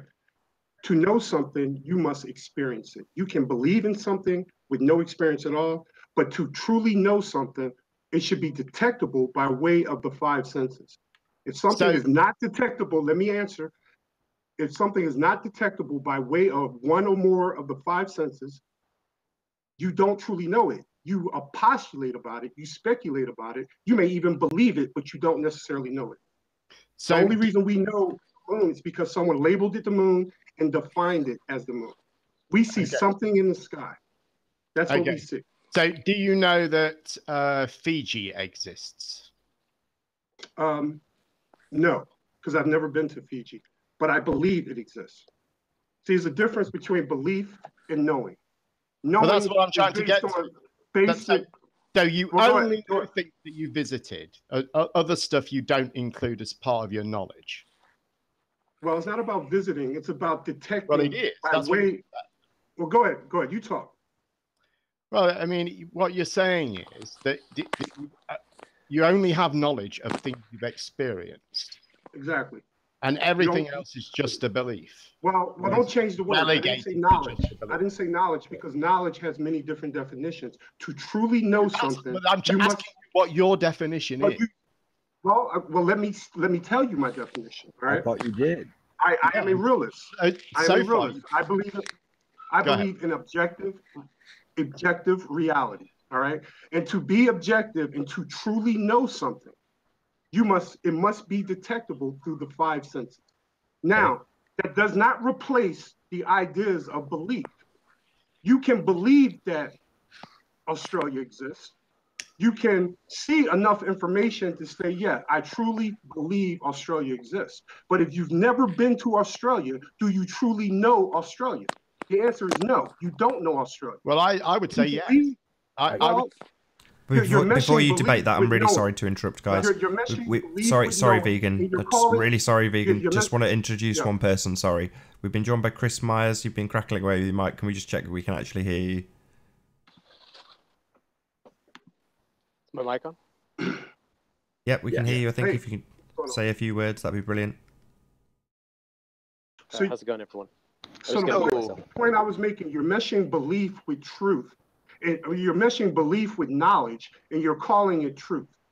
What I like to do is separate the two. I believe in things, but then there's things that I know are true. Right. I don't mesh the two. I distinguish the difference between the two. I don't know what's in outer space. I have beliefs, I have ideas about outer space, but I don't know what's in outer space. Okay, you made the point, but I think I think that knowledge includes belief. You can't know something that you don't believe in. And that's where we're different. Well, give me an example of something you know but don't believe. Well, when you know something, you don't necessarily need to believe it. Example, this is my wallet, right? It's detectable by way of the five senses. It exists, right? Right. I don't need, but listen to. I'm answering your question. I don't have to taking believe, a extremely long and patronizing. No. I'm using an example. I'm answering your question. Okay, you can just say I've got a wallet, and because I can touch it, I believe that's all right. Okay, can you both talking over each other? I don't have to believe that this wallet exists. Why am I being muted? Because please don't mute each other. Because I already know that it exists. When you know something, there's no need for you to believe it. It's that simple. But then I got another wallet have no choice in my back pocket. Believe it. You have no choice. Now I have another wallet. You can't. I have another wallet in you my can't back choose. You can't now wallet choose has $1 million. not to believe that you have a wallet. Wallet has all types of information in it, right? Now, I never pull that wallet out. Do you have to believe that I have that wallet in my back pocket? The answer is yes. You're either going to believe it or you're not going to believe it. You have to go into belief mode. There's no belief mode. There's no belief mode when you know something's true. You're making a separation that doesn't exist. I think. No. That's why we false equivalency. I think that's why we have problems. I think that. Why do we have this? Right. I'm going to have to turn you all down. You're all talking over each other, so I'm just going to introduce Skyfly Bry while he's joined the call. So thank you very much for being here. Nobody else can be heard while I do this introduction, just so you know. So Skyfly Bry, thank you very much for being here. You were talking while I was talking, so I wasn't making a point because you weren't. I wasn't. I've sat here and listened to you over and over say the same thing. I will actively listen to you. I will actively listen to you. I promise. I promise. Give me 30 seconds. You have to believe. You don't have to believe in something that's tangible, but the intangible is where belief kicks in. And I'll leave it at that. Go ahead, sir. Well, I say that knowledge is a justified true belief. And also on that point, Jim, you were asking him, give me something that you know that you don't believe. Right. And now maybe I heard that in a different context than what you meant, but I didn't get an example of something that he knows to be true, yet does not believe it. Like he's totally separating the two, and I say one is a qualified version of the other. That's where we get into trouble. Well, how can it not be? Arguments start? I just don't see how it could be anything else. With no evidence that is true. That creates circular arguments. How is it a circular argument? If you believe something to be true, but you don't know that it's true, you have no tangible evidence that is true, and another person has a belief, you have the Muslim, you have the Christian, both of them argue about what God is. It will continuously be a circular argument that will never, a resolution will never be established because there's two beliefs. Two beliefs do not equal a truth. That seems to be irrelevant. We're way off base. Well, to you, of course. Well, and that's why you argue. That's why you argue. If your qualification for knowledge is only your personal experience, I think that is extremely limiting for a human being. Given that you have a limited lifetime, given that you then, I mean, what do you do about knowledge gathered by other human beings? Is it all to be rejected? Should some of it be trusted? You're playing with what I just stated. I told you, I put them in categories. I have beliefs, and then I have truths, i.e. knowledge. Knowledge is based on truth. Things that are tangible, things that are right. So you know very little. That are experienced. You know very little. With my epistemology, I know that Fiji exists. With your epistemology, you don't. So if I told you I had a PhD, would you believe that I was intelligent then? Would you believe that then? Or you would think I was a crock PhD? What would you think? Again, I'm putting up an argument that the things we believe, the constructs of the mind does not equate to truth. Truth is based on tangibility, things that are tangible. And I just gave you a great example. But you didn't catch it because you're too busy in your beliefs. Well, how do you know I didn't catch it? And I think I pointed out to you that you'd repeated the same thing over and over. And you're actually you didn't get it the first time, so I said it again. Don't say it again and don't interrupt me. You're actually still repeating the same thing. I will follow your orders. You're interrupting me again. You're interrupting me again about 5 seconds after I just pointed out to you. And now you're doing it again. He's engaged in his beliefs. Is there a time when you just talk and I'll wait for you to stop? Go ahead. Thank you, please. Thank you, because that's all I've been wanting from when I speak. I would like you to actively listen. I was actually being ironic. Now you're talking. I was talking. Now you're talking again. You do realize you're talking. Yes, because you've just interrupted me 5 times. But you just said you weren't going to talk. So now you're being inconsistent. I was speaking. Why? You're getting angry because you're trapped in your I'm beliefs getting right angry because you're constantly interrupting me, and I can't say I was more talking. than 2 How can I words. interrupt And I you while can't I'm say more talking? than 2 words. You're doing Now I'm it listening to you. again. You're doing it I'm gonna show you again, how to Vegan. I'm listening Stop to you now. Go ahead. talking. Stop talking. Stop Yes, sir. talking. Go ahead. More people on panel. Hi there. Stop talking, Vegan. Hi, Stop. Jeremy. The evidence of someone who's trapped in their beliefs is right here. Stop talking. Are you Hi there, able to people. stop Hi talking? there, people. Hi there, Your people. ego is kicking in now. Hello, everyone. Stop Hey, talking. how you guys doing? Hi there. Hi there. Hi. He wants me to be quiet. I'm hurting his mind. Hi there. Hi there, everyone. Hey, Well, keep welcome it. to Vegan. Welcome to keep it. Vegan's Hangout. He's just monologuing. for Hi the there, moment. everyone. No, Nobody I else just is gave allowed you- to I gave speak. you my perspective. As soon as anybody else speaks, Why are you he talking speaks about over vegan? them. You now have the air, and you're still Welcome to talking Vegan about Warriors vegan. Hangout. That means I got through to you. Thank you. You're speaking I over appreciate me it. again, Vegan. When you get emotional, that tells me I I'm got getting through to emotional because you're you. Your constantly ego speaking feels over me. Your ego feels bruised right now. Yes, And I don't because you're understand why, constantly 'cause I'm speaking not over yelling. me. And But that, yes, and you I find admit that that your ego is insulting. bruised. Because So you're you admit that your ego is bruised. Nathan, You got to please, separate this the is ego from the ridiculous. discussion. Good evening, everyone. Hi, Bri. How you doing? How you Right. doing? Welcome to you. Thanks, Nathan, for inviting me. Pleasure.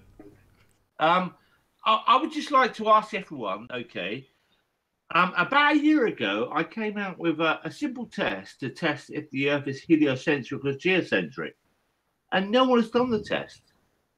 Now I wonder why. What is it? Most people don't watch your videos. Test it every It's day. simple. It's a simple test, okay? If the sun is moving, which I believe it could be, it would be moving faster at the equator than it would be moving at the North Pole because it's a spinning ball. If it's geocentric, What? so the other way around. Hold on a minute. What? Oh, let him finish. Why would Let him finish.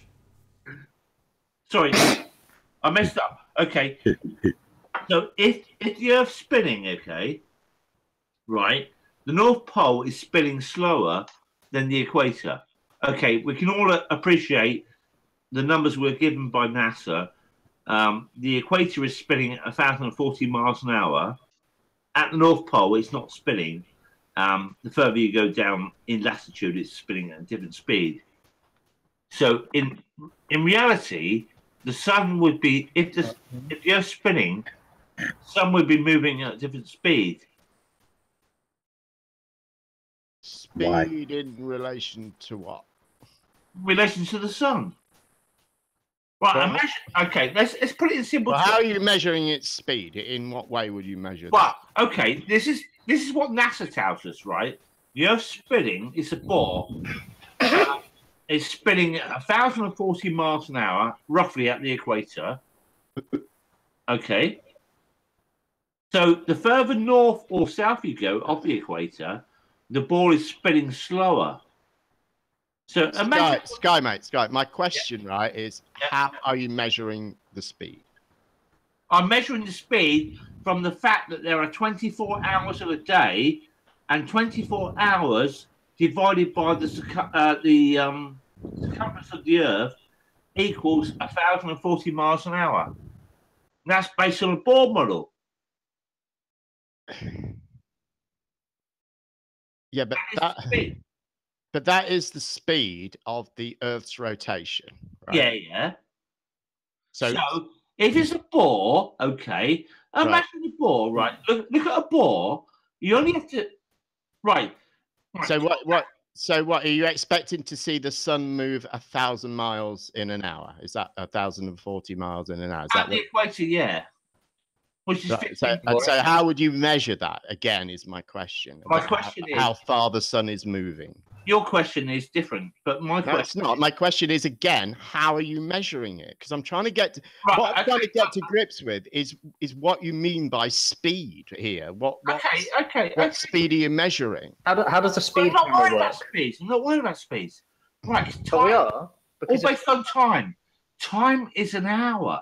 Whether you live at 7 degrees latitude or on the equator at 0 degrees latitude. Right.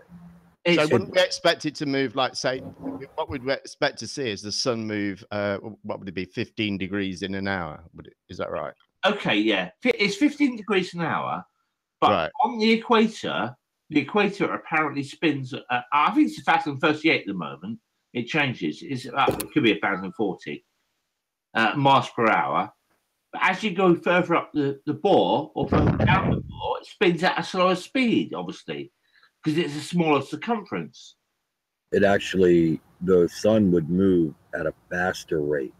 That's what I mean. The ground speed of the sun is slowest at the equator. It speeds up as the sun moves towards the tropics from the equator. Exactly. So okay, and now, Brian, you have a big problem here, okay, with your test. Okay. Okay, I would like for you all right, first of all, have you done anything regarding this test? No, because I don't live at 70 degrees latitude. I don't live on the equator. I am one person and I need two people to do the test.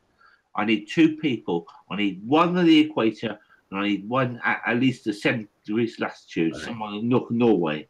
All right. I'm sorry to interrupt you too. Sorry, Curved. Sorry. I just want to say a quick hello to Music Man.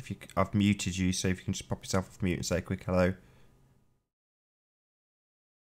Anyway. Thank you, Nathan. Good evening. Good evening. Hi there. Very pleased to have you here. No, anyway. Yeah, hold on, Brian. I was right in the middle of the question here, too. Sorry, carry on. Sorry. Basically, if you were to model this, like, do you have any idea what you expect to see, whether you're dealing with a rotating globe or a sun that's revolving around a stationary globe? Kinematically, what difference is there to be seen or measured? The difference would be if it's a spinning bore, the further north you are, the distance. If you took a picture of a photograph of the sun 1 hour apart, that would be different from the equator, as it would be seen at 70 degrees north. On a heliocentric model. Okay, I hate to disappoint you, but this test is not going to do anything for you. Why? Tell me why. I've already told you, because there is no difference kinematically between the rotating Earth and the revolving sun around a stationary globe. All of your measurements are going to be the same. Well, because the sun covers the same amount of ground. It moves at the same ground speed in either model that you want to try to attribute it to. The observations are the same either way.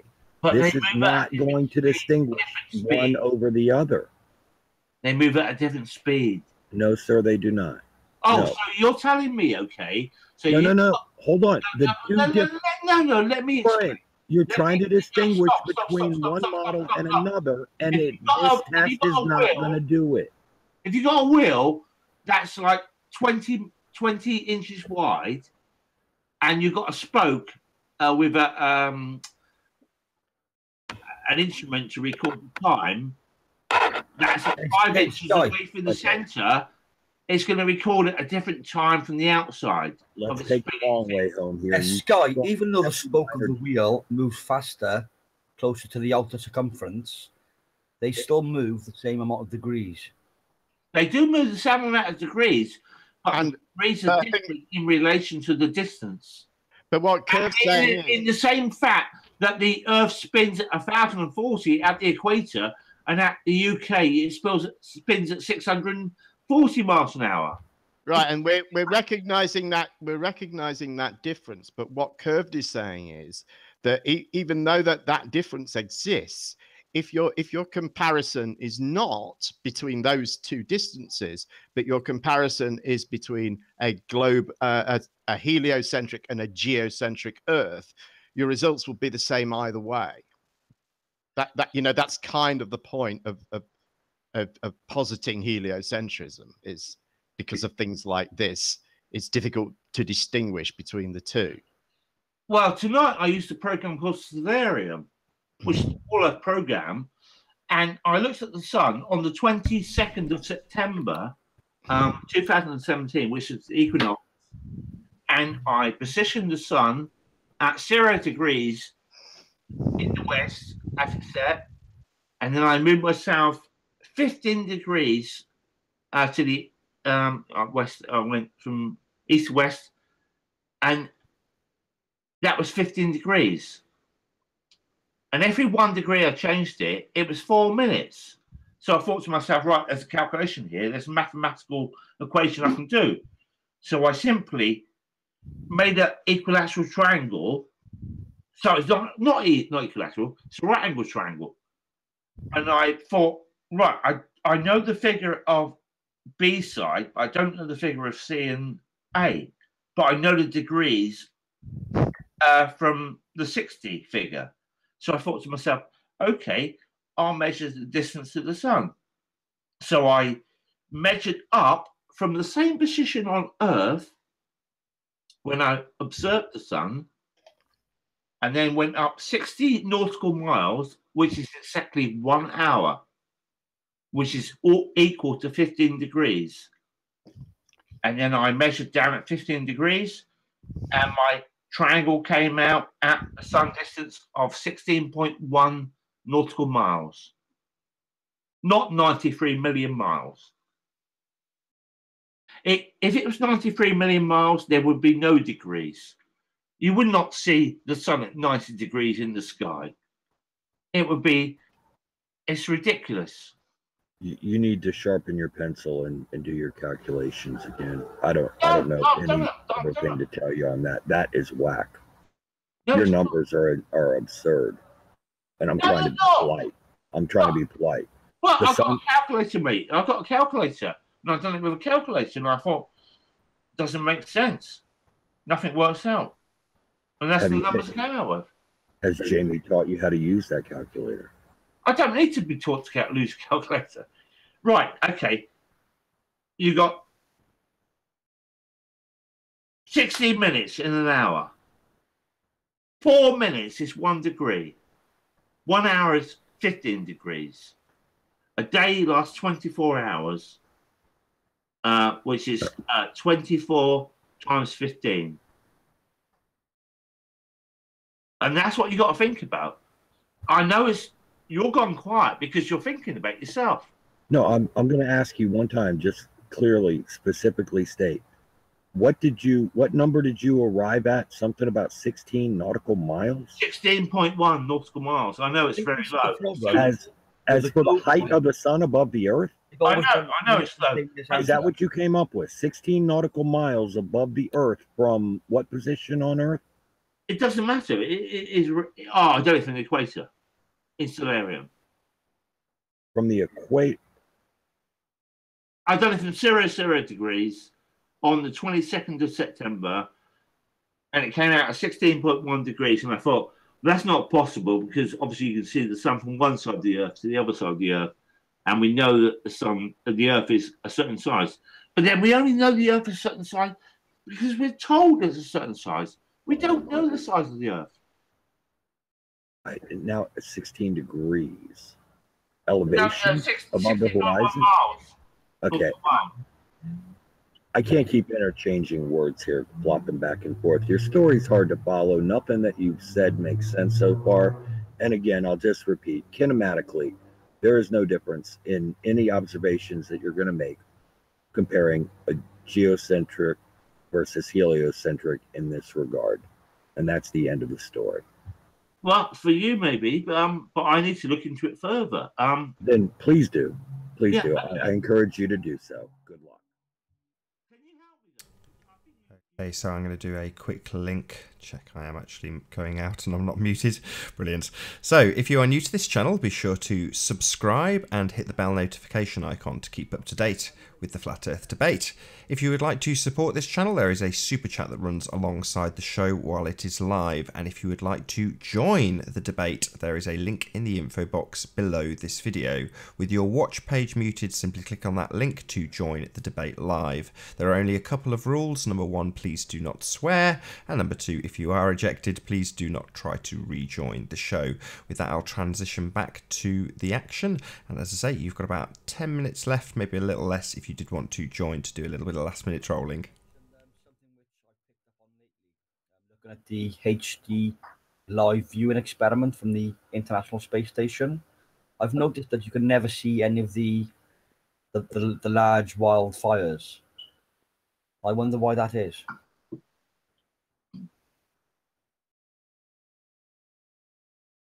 Anybody? Okay.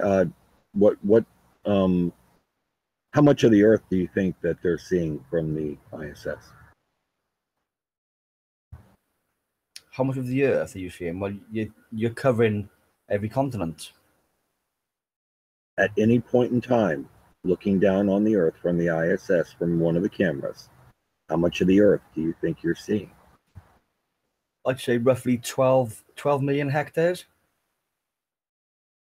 I don't speak that. I need some help if you don't mind. Can we get some kind of a square mileage or distance or something like that? The problem is, I don't believe in the International Space Station. Only in the swimming pool and the zero-G aircraft and the green screen and all the other crap. Yeah, neither do I, and that's why I think about it. In reality, right? Now, if you're in zero-G gravity, you cannot swallow. You cannot breathe. You cannot live in zero-G gravity. It's complete bollocks. What they're telling you is a lie. Yeah, that's the point I'm trying to reinforce, is that you can't see any of the wildfires. I think that if you're trying to spot them from a live feed, I think that you would be lucky to do that. Let me just point out one simple fact, right? The International Space Station has solar panels on it that are larger than any spacecraft that's ever taken stuff up to build it. I don't know about that. I don't want to be rude, but how could you build stuff in like going around at 17,000 miles an hour? Because all of us are going at the same speed, so then it kind of zeroes it out. Don't all answer at once, one at a time. Logically. One at a time. Well, sorry, go on, Matt. I was just saying one at a time. We can't hear anything. No, the reality is, right, there may be a hot air balloon up there taking pictures of the Earth and sending it back to us on YouTube, but it's not 100 or 200,000, 100 miles up. They can't go that high. That's blatantly false. But take me through the logic. You said you're not thinking about it logically. So what you're saying is, or what you were saying was, how can you build something that's moving at 17,000 miles an hour? So what is the logic that tells you that you can't? So are we just dismissing my point? And are there people here? Well, I think we've expanded upon it. But I mean, well, my answer to it is that I think if you're just trying to spot that from a live stream, I think that would be lucky to do that. Why would you be lucky? Well, because, for only a few minutes, is it ever, in any one orbit, in any 90 minutes, is it likely to be looking at an area where there's fires? Well, some of the fires, which fires specifically are you talking about? Well, for instance, there's a fire in British Columbia at the moment of 500,000 hectares, and they say you can see the International Space Station with the naked eye. That's a quarter of a hectare. So if you can see that with the naked eye from Earth, why would you not see a wildfire from the station itself? Well, because the International Space Station has to be flying over that bit of land, right? Yes, and it does so. Okay, so that's the specific time when when it's flying over that land and you don't see the fires burn all year round on the Earth, wildfires, but not once do you see one. Like Fraser Island. Hold on a minute. So what? Because you're talking about how many million hectares of land? What was the question, please? How much? What area of land did you say was on fire? I gave an example of one fire, which is roughly 500,000 hectares. Anyway, right. But hold on a minute. You're saying that this 500,000 hectares of land constantly burning all year round? No, I didn't say that. I said that was a fire at the moment. But you're brushing aside now. No, yes, you are. I'm not. I asked you. I said that you'd be lucky to see this because you'd have that bit of land, and you said, "Oh, well, they're burning all year round." Well, is it burning all year round, or isn't it? You are such a decisive person, Jem Panda. Well, just answer the question. In reality, people, you only have to think. What you're saying is, sorry, Sky, but what it seems that you're saying is now is that there, throughout the world, there are fires burning all year round. Is that right? No, regardless of the fires, I'll go back to my original statement. Why can you not see any fires burning from the International Space Station live footage ever since it's been? Well, why do you think? Because why do you think you would be able to? I don't. Because they're humongous, and you can see city lights. In reality, just go to a hill somewhere and look out and see how far you can see. You cannot see them distances. You cannot physically see 250 or 225 miles to the International Space Station. Yeah, so you guys know, sorry to interrupt again. Sorry to interrupt. We're going to be rounding out this show very shortly. So if you did want to address the forest fires point, anybody, now is your time. You've got a couple of minutes to do so. Right, well, let me try and give a quick and complete answer. Sorry, Kev, but a complete answer according to you. Sorry, a complete answer according to your opinion and your beliefs. Well, what other kind of answer would I give? Jem Panda, can you hear? I can only give answers according to There is only one logical answer. We can all only do that, can't we? There is only one logical answer with critical thinking, and that is, it doesn't show any wildfires because it's CGI, and they're not incorporated. That's the only. So hold on a minute. So what you've done, and let's quantify this now. Precisely how long have you spent looking at this footage? I've been watching the ISS HD stream for probably 2 years.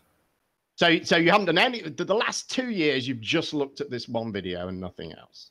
No, unlike yourself. How much time have you spent looking at it? That's unlike yourself. I have other things to do. And stop being evasive. I think the important fact is that everyone knows that you can. Panda, what were you doing before Flat Earth came about? That isn't the question, and it's irrelevant. No, that's my question to you, big boy. Well, I'm not going to answer it. Let's keep on the point that we're talking about. How much time have you spent looking at this video stream? Woo! Hello, people. The answer would be the same. If it took me 2 minutes or 2 decades, in the first 10 seconds, I can tell it's bullshit. It's not working. Yeah, but that isn't the question that we're answering, is it? What we're trying to do is figure out. Hang on a minute. What we're trying to do is figure out why you can't see these forest fires, and if your only logical conclusion is actually the only logical conclusion. So how much time have you spent looking at this video stream from the ISS? I think the conclusion is you can only see a certain distance and you can only hear a certain distance. Yeah, that's a different conversation, isn't it? Yeah. No, it's this conversation. Music Man, how much time have you spent looking at the video stream from the ISS? Like I said, roughly 2 years. No, that isn't, because you've done other things in the last 2 years. What answer would you like, sir? Okay, and with that, I am going to say a huge, enormous, massive thank you to all of you who have joined us in this live stream. Thank you very much indeed for being here. Be sure to like, comment, share, and subscribe. I've been Nathan Oakley, and I will see you all in the next video.